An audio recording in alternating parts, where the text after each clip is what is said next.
कहानी शुरू होती है एक जंगल को दिखाते हुए। एक आदमी पागलों की तरह इस जंगल से निकलने की कोशिश में था। जंगल इतना घना था कि यहाँ से बाहर जाने का कोई रास्ता नहीं नजर आ रहा था। यह इंसान सूरज को देखते हुए आगे बढ़ा था, लेकिन अब सूरज भी ढल चुका था। लेकिन उसने भागना नहीं छोड़ा। भागते भागते एक पॉइंट आया जहां एक लकड़ी के स्केलेटन पर लिखा हुआ था कि पॉइंट ऑफ नो रिटर्न, यानी यहां से कोई वापस नहीं जा सकता। इस बोर्ड को देखकर परेशानी उसके चेहरे पर साफ जाहिर थी। अंधेरा गहरा हो जाता है और एकदम से सारे परिंदे उड़कर यहां से चले जाते हैं। छुपने की तो कोई जगह भी नहीं थी। यह आदमी बहुत ज्यादा डर रहा था, इसलिए पेड़ के ऊपर चढ़ जाता है और उसकी बदकिस्मती कि वो इतने ऊंचे पेड़ से गिर गया। इससे पहले कि वो बेहोश हो पाता, हम देखते हैं कि कोई उसे खींच कर ले गया। खींचने वाला कौन था ये नहीं दिखाया गया, लेकिन हमें इस आदमी की दर्द भरी चीखें सुनाई दी गई। सीन कट हो जाता है और हम 6 दिन बाद शहर में मीना नाम की एक लड़की को दिखाया जाता है। मीना की कोई दोस्त या फैमिली नहीं थी सिवाय एक बहन के। जिस टाइम पे वो एक पेट स्टोर में काम कर रही थी, उसके बॉस उसे एक पैरेट सूट को छोड़कर आने का ऑर्डर देते हैं। मीना इस पैरेट को उठाकर अपने घर ले जाती है क्योंकि उसे अगले दिन जू आना था। रात उसने इस पैरेट के साथ गुजारी और फिर सुबह होने पर वो इस पैरेट को लेकर जू के लिए निकल गई। लंबी सड़क पर चलते चलते एकदम से शायद उसने गलत टर्न ले लिया और फिर वो पहुंच गई जंगलों के बीचों बीच। ये वही जंगल था जहां हम पहले एक आदमी को गायब होता देख चुके हैं। पहले तो वो अपनी गाड़ी के जरिए ही इस जंगल के अंदर जाती रही, लेकिन जब उसे यहाँ से बाहर निकलने का रास्ता समझ नहीं आया तो उसे इस गाड़ी से उतरना ही पड़ा। उसे लगा कि शायद यहाँ करीब कोई होगा जिससे वो मदद मांग ले। वो अपने पैरेट को लेकर आगे बढ़ने लग जाती है। अंधेरा भी गहरा होता जा रहा था। एकदम से पहले की तरह ही सभी परिंदे इन पेड़ों से उड़ जाते हैं। मीना को अब डर लगने लगा था क्योंकि जमीन भी जोर जोर से हिल रही थी। उसे अपने करीब किसी के होने का एहसास भी होता है। दूर एक बूढ़ी औरत भाग रही थी। मीना भागते हुए उसका पीछा करती है। वो उससे मदद मांग रही थी, लेकिन वो औरत रुकती नहीं बल्कि भागती रहती है। मीना जब उसका पीछा करते करते थक जाती है तो वहां रुक जाती है। उसके रुकने पर बूढ़ी औरत ने उसे आवाज देकर कहा, अगर जिंदा रहना चाहती हो तो तेजी से भागो और हमारी तरफ आओ। ये सुनते ही मीना दोबारा उस बूढ़ी औरत की तरफ भागी और वो बूढ़ी औरत उसका हाथ पकड़कर उसे एक घर में ले आई। घर जाते ही उसने इस घर को लॉक कर दिया। ये कोई घर नहीं था बल्कि एक काफी अजीब कमरा था जिसमें एक बहुत बड़ा सा मिरर लगा हुआ था। इस बूढ़ी औरत के साथ यहाँ 2 और लोग भी थे। मीना घबराकर इन लोगों से पूछती है कि ये कौन सी जगह है। ये लोग कोई जवाब नहीं देते और उसे मिरर के सामने खड़े होने को कहते हैं क्योंकि कोई उन्हें देखने आने वाला था। मीना पूछती है कि आखिर कौन देखने आ रहा है, तो वो बूढ़ी औरत मैडलाइन जवाब देती है, हमें वॉचर्स देखने आ रहे हैं। एकदम से यहाँ अजीबोगरीब आवाजें भी गुजरने लगी। इस बूढ़ी औरत ने बताया कि वॉचर्स तुम्हारे आने से खुश हैं, वो यहाँ तालियां बजा रहे हैं। अब मीना यहाँ बुरी तरह कंफ्यूज थी। मैडलाइन जिन्हें वॉचर्स कह रही थी उन्हें ना तो अभी तक मूवी में दिखाया गया और ना ही मीना या किसी और ने उन्हें देखा था। खैर, रात गुजर जाती है। सुबह होने पर ये लोग इस जगह से बाहर निकल आते हैं। मैडलाइन बताती है कि वो जो वॉचर्स हैं सिर्फ रात में ही बाहर निकलते हैं। दिन के वक्त हम लोग जंगल में आजाद घूम सकते हैं। मीना को इस जंगल में नहीं रहना था। वो यहाँ से निकलने के लिए आगे बढ़ जाती है, पर मैडलाइन कहती है कि ये तुम्हारा अच्छा फैसला नहीं है। इस जंगल से बाहर निकलने का कोई रास्ता है ही नहीं। रात होने से पहले पहले हमें इस घर में वापस आना पड़ता है। अगर तुम लेट हो गई तो तुम्हें अपनी जान से हाथ धोना पड़ेगा। मीना किसी की बात नहीं सुनती और अपने पैरेट को लेकर आगे बढ़ती रहती है। आगे बढ़ने पर उसे भी वही साइन दिखाई दिया कि पॉइंट ऑफ नो रिटर्न। इसे देखकर वो घबरा तो गई, लेकिन पहले वाली लड़की की तरह ही वो सूरज को देखकर सूरज की डायरेक्शन में आगे बढ़ती रही, पर जंगल से निकलने में कामयाब नहीं हो सकी। एकदम से उसे जमीन के नीचे हलचल महसूस हुई तो वो डर गई और वापस उसी घर की तरफ भाग गई। वो हार चुकी थी। यहाँ मैडलाइन उसे हौसला देती है और कहती है कि सिर्फ तुम ही नहीं, जिसने यहाँ से निकलने की कोशिश की वो हार गया। हम भी तुम्हारी तरह ही हार कर यहाँ रुके हैं। यहाँ से बाहर निकलने का कोई रास्ता है ही नहीं। जंगल आत्माओं को अपनी तरफ लेकर आता है और फिर अजीब अजीब आवाजें इंसानों को दिखाता है। ये तुम्हें पागल भी कर सकता है, इसलिए अगर जिंदा रहना चाहती हो तो हमारे साथ ही रहो। ये जंगल एक शिकारी है और हम सब उसका शिकार। मैडलाइन उसे पॉइंट ऑफ नो रिटर्न वाले काफी सारे साइन बोर्ड दिखाती है जो कि जंगल के में गोल दायरे में लगाए गए थे। मैडलाइन बताती है कि ये हमारे घर से आधे दिन के फासले पे लगे हैं। अगर इससे आगे गए तो वापस लौटना मुश्किल हो जाएगा, इसलिए कभी भी ये तुम्हें नजर आ जाए तो तुम इन्हें इग्नोर मत करना। मीरा पूछती है कि ये सब किसने बनाया, तो वो जवाब देती है ये एक प्रोफेसर ने बनाया था। रात हो जाती है कि लोग वापस उस घर के अंदर आ जाते हैं। हर रात वॉचर्स उन्हें देखने के लिए आते थे। आज कीरा नाम की लड़की उनके सामने डांस करती है। और कहती है कि ये सब उन्हें पसंद है। ऐसा नहीं था कि इन चारों को हर रात वॉचर्स के सामने खड़ा ही रहना पड़ता था। ये लोग जो चाहते हैं वो कर सकते थे, लेकिन उनकी तरफ अपनी कमर नहीं कर सकते। रात में तो इन्हें केवल वॉचर्स का ही इशू था, लेकिन दिन में भी इन्हें बहुत मुश्किलों का सामना करना पड़ता था। ये जंगल से हर रोज कुछ ना कुछ हंट करके लेकर आते थे, जिससे इनका गुजारा होता था। अगले दिन कीरा और मीना दोनों जंगल में खाना इकट्ठा करने के लिए जाती हैं। मीना कीरा से सवाल करती है कि आखिर ये वॉचर्स चाहते क्या हैं। कीरा बताती है कि मुझे भी कुछ खास नहीं पता, लेकिन मेडलाइन के पास एक थ्योरी है। उसके मुताबिक ये वॉचर्स हमें देखते हैं, हमें ऑब्जर्व करते हैं, लेकिन अगर हमने इन वॉचर्स को देखा तो हम पागल हो जाएंगे। कीरा अब उसे एक गड्ढा दिखाती है और कहती है कि ऐसे बहुत से गड्ढे जंगल में मौजूद हैं। दिन के वक्त ये सारे के सारे वॉचर्स इन गड्ढों में रहते हैं और रात में वो यहाँ से बाहर निकल आते हैं। मीरा कीरा को बताती है कि उन्हें यहाँ फंसे हुए 6 महीने हो गए हैं। कीरा का हस्बैंड जंगल में रास्ता ढूंढने के लिए निकला था और उसे उम्मीद है कि वो जरूर रास्ता ढूंढकर वापस आएगा और वो लोग यहाँ से बाहर निकल पाएंगे। हमें मालूम होता है कि असल में कीरा का हस्बैंड वही आदमी था जिसे हमने मूवी के स्टार्ट में देखा था, जिसे कोई यहाँ से खींच कर ले गया था। अपने घर के करीब आने पर मेडलाइन मीना को 3 रूल समझाती है। यहाँ पर जिंदा रहने के सबसे पहला कि वो रात के वक्त अपना घर का दरवाजा नहीं खोलेगी, दूसरा कि वो रात में वो आईने की तरफ अपनी कमर नहीं करेगी, और तीसरा यह है कि दिन के वक्त वो उन गड्ढों के पास नहीं जाएगी और जितना हो सके रोशनी में रहेगी। अब इस रात मीना उन वॉचर्स के बारे में जानना चाहती थी, इसलिए वो मिरर के साथ कान लगाकर आवाज सुनने की कोशिश करती है। जब उसे कुछ सुनाई नहीं देता तो मिरर की तरफ उसने अपनी कमर कर ली थी और ऐसा करने पर उन वॉचर्स को गुस्सा आ चुका था। वो लोग जोर जोर से उस मिरर को मारने लग जाते हैं, यहाँ तक कि मिरर के अंदर क्रैक भी आ जाता है। शोर से मेडलाइन भी उठ जाती है और वो मीना को मिरर की तरफ खड़े रहने को कहती है। ऐसा करने पर उनका गुस्सा ठंडा हो सकता था। खैर ये रात तो निवट जाती है और अगले दिन मीना मेडियल के साथ शिकार पर निकलती है।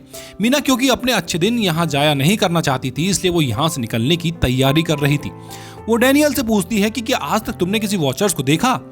डैनियल ना में जवाब देता है। तब मीना डैनियल को समझाती है कि मुझे लगता है कि ये सब मेडलाइन की बनाई हुई थ्योरी है, जिसके अंदर वो हमें फंसा रही है। हमें जरूर इन गड्ढों को जाकर चेक करना चाहिए, शायद हमें यहाँ से बाहर जाने का कोई रास्ता मिल जाए। डैनियल जो कि खुद यहाँ से बाहर जाना चाहता था, मीना की बातें मान लेता है और अब मीना अपने साथ रस्सी बांधकर उस गड्ढे के अंदर उतरती है। रस्सी का दूसरा सिरा डैनियल ने पकड़ा हुआ था कि अगर मीना को कुछ भी हो जाए तो वो जल्दी से मीना को बाहर की तरफ खींच लेगा। मीना नीचे गड्ढे में पहुंच जाती है, जहां उसे बहुत सारे इंसानों का सामान मिलता है। मीना इस सामान को इकट्ठा कर लेती है, जरूर वो जंगल में फंसे हुए इंसानों का ही सामान होगा। रस्सी के सहारे मीना और डैनियल उस सामान को बाहर ले आते हैं और इससे पहले कि मीना उस गड्ढे से बाहर निकलती, उस गड्ढे के अंदर किसी की उंगलियां दिखाई देती हैं। वो ठीक से तो नहीं देख पाई कि ये क्या चीज थी, लेकिन वो डर गई थी। ये लोग उस सारे सामान को लेकर अपने सेफ हाउस में आ गए, जहां मेडलाइन ने उससे पूछा कि ये सामान तुम्हें कहां से मिला। ये लोग झूठ बोल देते हैं कि ये सामान उन्हें जंगल में मिला है। मेडलाइन को इस जंगल में रहते हुए बहुत अरसा गुजर चुका था। वो जानती थी कि ऐसा सामान उसे जंगल से नहीं बल्कि गड्ढे से मिला होगा। वो मीना से पूछती रह जाती है, बताओ तुम गड्ढे के अंदर ने क्या देखा, लेकिन मीना उसे कुछ नहीं बताती। अब इन लोगों को गड्ढे से कैमरा भी मिला था। इस कैमरे को सीसीटीवी कैमरा बनाकर डैनियल और मीना इस घर के बाहर लगा देते हैं ताकि ये लोग भी वॉचर्स को देख पाए। मेडियल उनको समझाती रह जाती है कि तुम गलत कर रहे हो, लेकिन ये दोनों उसकी एक नहीं सुनते। आज ये लोग वॉचर्स के ही इंतजार में बैठे थे ताकि इन्हें वो देख पाएं। अभी तक तो वॉचर्स नहीं आए थे, लेकिन आज इनके साथ कुछ अजीब होता है। उनका दरवाजा खटखटाया जाता है। ये लोग कैमरे से देखते हैं तो वहां उन्हें इंसानी टांगें दिखाई दे रही थी। बाहर जो कोई भी था वो कीरा के हस्बैंड की आवाज में बात कर रहा था। कीरा को लगा कि जरूर उसका हस्बैंड यहां से बाहर निकलने का रास्ता ढूंढ आया है। वो जल्दी से उठ के दरवाजा खोलने के लिए जाती है, लेकिन मेडलाइन उसे रोक देती है और कहती है कि तुम ये दरवाजा नहीं खोल सकती। मैं जानती हूं बाहर तुम्हारे हस्बैंड नहीं है। कीरा को मेडलाइन की बातों पर यकीन नहीं था, इसलिए मेडलाइन कहती है कि तुम इसका इम्तिहान ले लो। तुम उससे कुछ ऐसी बात पूछो जिसके बारे में सिर्फ तुम या तुम्हारा हस्बैंड जानता हो। कीरा बाहर खड़े हुए इंसान से किताब के बारे में सवाल करती है जिसके बारे में उसे पता होना चाहिए था, लेकिन जब बाहर खड़ा हुआ इंसान कोई जवाब नहीं देता तो ये समझ जाते हैं कि ये वॉचर्स हैं। ये जब दरवाजा नहीं खोलते तो वॉचर्स इनके बाहर लगाए हुए कैमरेस को तोड़ देते हैं। सभी वॉचर्स अब गुस्से में आ चुके थे। वो इनके घर के बाहर लगा हुआ शीशा भी तोड़ने वाले थे, लेकिन ये सब लोग शीशे के सामने खड़े हो जाते हैं। उनके ऐसा करने पर वॉचर्स ने शीशा तोड़ना बंद कर दिया और वो इनको मारने नहीं आए। रात इनके साथ ये काफी सारी गलत चीजें हो गई थी, इसलिए डैनियल और मीना ने डिसाइड किया कि वो मेडलाइन को सच बता देंगे कि वो गड्ढे में गए थे, और इस बात से वो बहुत ज्यादा गुस्सा हो जाती है कि उन्होंने एक रूल तोड़ दिया था। मेडलाइन उस गड्ढे से लाए वो सारा सामान उठाकर वापस उसी गड्ढे में फेंक देती है और अब ना चाहते हुए मीना भी यहीं रहने वाली थी। वक्त गुजर गया, मौसम भी बदल गए, सर्दियां आ गईं, लेकिन अभी तक ये लोग यहीं फंसे थे। मीना हर रोज यहाँ से बाहर निकलने वाले रास्ते की तलाश में जाती थी, लेकिन उसे कोई रास्ता मिलता ही नहीं था। उसने एक नक्शा भी बनाया था, उसे यकीन था कि कभी तो वो इस नक्शे को पूरा कर लेगी, लेकिन सर्दियों की वजह से इन्हें खाना भी ठीक से नहीं मिल पा रहा था और खाना ना मिलने की वजह से इनकी दिमागी हालत खराब होती जा रही थी। और इसी सब में मैडलिन और डैनियल का झगड़ा भी हो जाता है। गुस्से में वो मैडलिन के साथ साथ मीना को भी बाहर छोड़ के कीरा को सेफ हाउस में ले जाकर लॉक कर देता है। अंधेरा भी होने वाला था। मैडलिन और मीना बहुत दरवाजा खटखटाती हैं। वो डैनियल से बहुत रिक्वेस्ट करती हैं कि प्लीज ये दरवाजा खोल दो, लेकिन वो दरवाजा नहीं खोलता। फिर अंधेरा भी हो गया और मजबूरन इन्हें अपनी जान बचाने के लिए एक घने पेड़ के नीचे खड़ा होना पड़ा। अब तो इन्हें वॉचर्स के आने की आहट भी सुनाई दे रही थी। इस टाइम मीना और मैडलिन के साथ हम ऑडियंस को भी इन वॉचर्स की एक झलक दिखाई जाती है।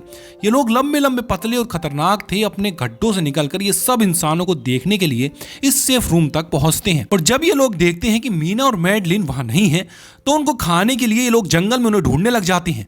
और इन क्रिएचर्स के दूर जाते ही मीना और मैडलिन को मौका मिल जाता है दोबारा अपने सेफ हाउस तक आने का। इस बार वो जोर जोर से दरवाजा खटखटाते हैं और आखिर डैनियल उनके लिए दरवाजा खोल ही देता है। ये लोग घबराए हुए थे क्योंकि लोगों ने अब वो उन क्रिएचर्स को देख लिया था। मैडलिन इन सबसे आकर कहती है कि मैंने तुमसे झूठ बोला था, मैं यहाँ पे फंस गई हूँ। असल में मैं इन्हीं क्रिएचर्स की तलाश में यहाँ आई थी क्योंकि मैंने किताबों में पढ़ रखा था कि ये सारे क्रिएचर्स परियां हैं, फेरीज हैं। लेकिन यहाँ आकर मैंने जब इन्हें देखा तो मुझे पता लगा ये तो मॉन्स्टर्स यानी कि राक्षस हैं, और साथ ही साथ काफी अकलमंद भी हैं। ये लोग भेष बदल सकते हैं। मैंने जिसको देखा था उसने बिल्कुल मेरे जैसा ही अपना रूप बना लिया था, बस उसके बाल थोड़े से बिगड़ गए और आंखों के नीचे गड्ढे थे। मैंने उनकी इन्हीं हरकतों से अंदाजा लगाया कि वो हम जैसा बनने के लिए हर रोज कुछ सीखते हैं, इसलिए यह हर रोज आकर हमें ऑब्जर्व करते हैं और जो काम हम करते हैं वैसा ही काम ये लोग करने लग जाते हैं। इनकी इन्हीं बातों के दौरान दोबारा दरवाजे पे खटखटाहट सुनाई देती है। ये क्रिएचर सब इन्हीं की तरह बोल रहे थे। वो अंदर आना चाहते थे लेकिन ये दरवाजा नहीं खोल सकते थे। अगर ये दरवाजा ना खोलते फिर भी क्या हो जाता। उनके क्रिएचर्स में इतनी ताकत थी कि वो इस लोहे के दरवाजे को तोड़कर अंदर आ जाएं। अब इन सभी लोगों को कहीं छुपना था। सभी को समझ नहीं आ रहा था कि ये कहाँ छुपे, पर अचानक नील की नजर फर्श पे पड़ती है। यहाँ फर्श थोड़ा ऊपर नीचे था। वो जैसे ही कार्डबोर्ड उठाकर देखता है तो नीचे एक बंकर था।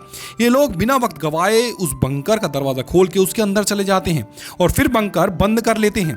ये लोग इस चीज से हैरान थे कि ये बंकर इतने लंबे समय से यहाँ था और इन लोगों को पता ही नहीं चला। इस बंकर के नीचे बहुत फैसिलिटी थी, हजारों दिन का खाना, बहुत सारे टीवी, टेक्नोलॉजी और बहुत सारा जरूरत का सामान रखा था। मीना जानना चाहती थी कि आखिर ये जगह किसने बनाई, इसलिए वो इस कंप्यूटर को ऑन कर लेती है। इस कंप्यूटर में इंटरनेट तो नहीं था लेकिन बहुत सा डाटा सेव था, जिसे खोलने पर इन्हें पता चलता है कि ये सारी जगह डॉक्टर मार्टिन ने बनाई थी। ये प्रोफेसर असल में प्रोफेसर को इन क्रिएचर्स के बारे में पता था। इन क्रिएचर्स पर रिसर्च करना चाहते थे, इसलिए उन्होंने ये बंकर बनाया था। वो इस बंकर में रहता था। पैसों का लालच देकर वो दूसरे इंसानों को यहाँ लेकर आता था और रात के वक्त उन्हें ऊपर रूम्स में छोड़कर खुद इस बंकर में आकर छुप जाता था और वो मॉन्स्टर्स फिर उन इंसानों को खा जाया करते थे।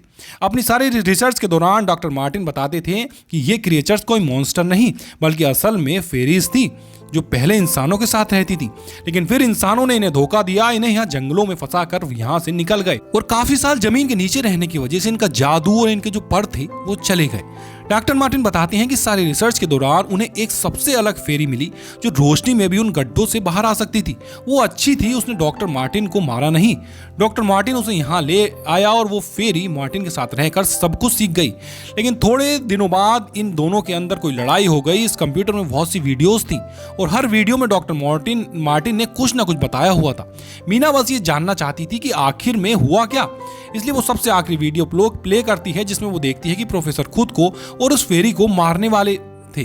मरने से पहले वो इस जंगल में फंसे हुए लोगों को लिए यहाँ से निकलने का रास्ता बता देता है और कहता है कि शाम में जिस डायरेक्शन में परिंदे भागते हैं उस डायरेक्शन में भागने से वो लोग इस जंगल से निकल सकते हैं। उसने इस रिकॉर्डेड मैसेज में कहा था कि अगर कोई इस जंगल से निकलने में कामयाब हो गया तो यूनिवर्सिटी में जाकर मेरी सारी रिसर्च तबाह कर देना, बस कुछ राज ही रहने चाहिए। मैंने यहाँ आकर बहुत बड़ी गलती की थी। मैं वो दुनिया नहीं बना सका जिसका मैंने ख्वाब देखा था। मैं इंसानों और फेरीज को एक साथ नहीं रख पाया खैर आज की रात इनकी काफी खुशी की कटती है क्योंकि इन्हें बाहर जाने का रास्ता मिल गया था। सभी लोग अब बंकर से बाहर निकलते हैं तो देखते हैं कि इनका सेफ हाउस वॉचर्स ने पूरी तरह से तबाह कर दिया है। ये लोग अब यहाँ जंगल से निकलने के रास्ते में बैठ जाते हैं तो परिंदे जिनके बारे में प्रोफेसर बता रहे थे वो तो शाम को उड़ने वाले थे, लेकिन इन्हें शाम होने से पहले जंगल से बाहर निकलना था। इसलिए मीना अपने पास मौजूद पैरट को आजाद कर देती है। जिस डायरेक्शन में वो उड़ता है ये लोग उसी डायरेक्शन में चलने लग जाते हैं। चलते चलते रास्ते में इन्हें कब्र मिली। मैडलाइन इस कब्र को देखकर बताती है कि ये एक वक्त था जब ये लोग इंसानों के साथ रहते थे, लेकिन इंसानों ने इनके साथ बहुत बुरा धोखा किया और इन्हें यहाँ जंगलों में छोड़कर वो चले गए क्योंकि वो इन फेरीज ने अपने पर और अपनी जादू को खो दिया। इसलिए अब कभी वो इस जंगल से बाहर भी नहीं जा सकते। चलते हुए ये लोग एक नदी के पास पहुंच गए। फाइनली इस नदी के जरिए लोग इस जंगल से निकल सकते थे। शाम भी हो चुकी थी। वो फेरीज वो वॉचर्स अब जमीन से बाहर निकलने वाले थे। इससे पहले कि ये लोग डॉक्टर मार्टिन की बोट में बैठ गए यहाँ से दूर चले जाते, डैनियल को यहाँ अपना साथी जॉन मिल जाता है। वो जख्मी हालत में था। डैनियल उसकी मदद के लिए आगे बढ़ता है। बाकी सब अपनी बोट में बैठ गए थे।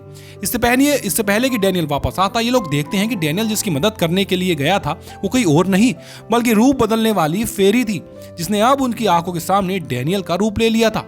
ये सब लोग डैनियल के लिए कुछ नहीं कर पाते या फेरी ने जब डैनियल के माथे पे एक निशान बनाते हुए उसे जान से ही मार डाला था। इन्हें मालूम चलता है कि फेरीज ये नदी पार नहीं कर सकते और फाइनली ये लोग खुद इस नदी को पार करके शहर तक पहुंच जाते हैं। सीन कट होकर हमें दिखाया जाता है कि अब मीना डॉक्टर मार्टिन के कहे मुताबिक उनकी यूनिवर्सिटी में उनका सारा डाटा खत्म करने के लिए आई है और इससे पहले कि वो उनका रिसर्च डाटा डिलीट करती उसे इसके जरिए एक नई बात पता चलती है कि जब हजारों साल पहले इंसान और फेरीज एक साथ रहते थे तब इनकी शादी भी हो जाया करती थी। ऐसे इंसानों और फेरीज के बच्चे भी हुए जिन्हें हाइब्रिड कहा जाता था। उसे यहाँ ये बात भी पता चली कि मैडलाइन जो उसे वहां मिली थी वो कोई और नहीं बल्कि प्रोफेसर की वाइफ ही थी। वो कंफ्यूज हो जाती है कि मैडलाइन उसे ये सारी बातें क्यों नहीं बताई। इस सारी कंफ्यूजन को शेयर करने के लिए वो कीरा के पास आती है और उसे बताती है कि जिस मैडलाइन से हम जंगल में मिले थे वो असल में प्रोफेसर मार्टिन की वाइफ थी, लेकिन उसने हमसे सच्चाई इसलिए नहीं बताई क्योंकि वो एक इंसान नहीं बल्कि एक भेष बदलने वाली फेरी ही थी। ये सुनकर कीरा हैरान हो जाती है कि असल में काफी सालों पहले प्रोफेसर की वाइफ मैडलिन लंग्स कैंसर की वजह से मर गई थी। प्रोफेसर उनसे बहुत प्यार करते थे, वो उनके साथ रहना चाहते थे और फिर प्रोफेसर को पता चला इस भेष बदलने वाली फेरीज के बारे में।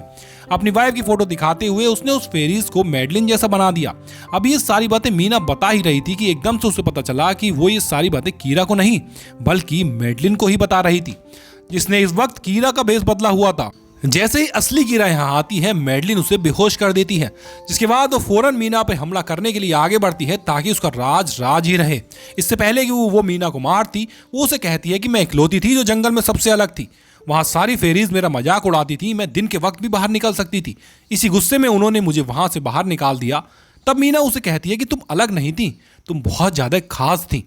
असल में तुम हाइब्रिड हो, आधी इंसान और आधी फेरी हो। इसी वजह से तुम फेरीज के साथ भी रह सकती हो और इंसानों के साथ भी, और यही वजह है कि तुम उस जंगल से बाहर निकल आई।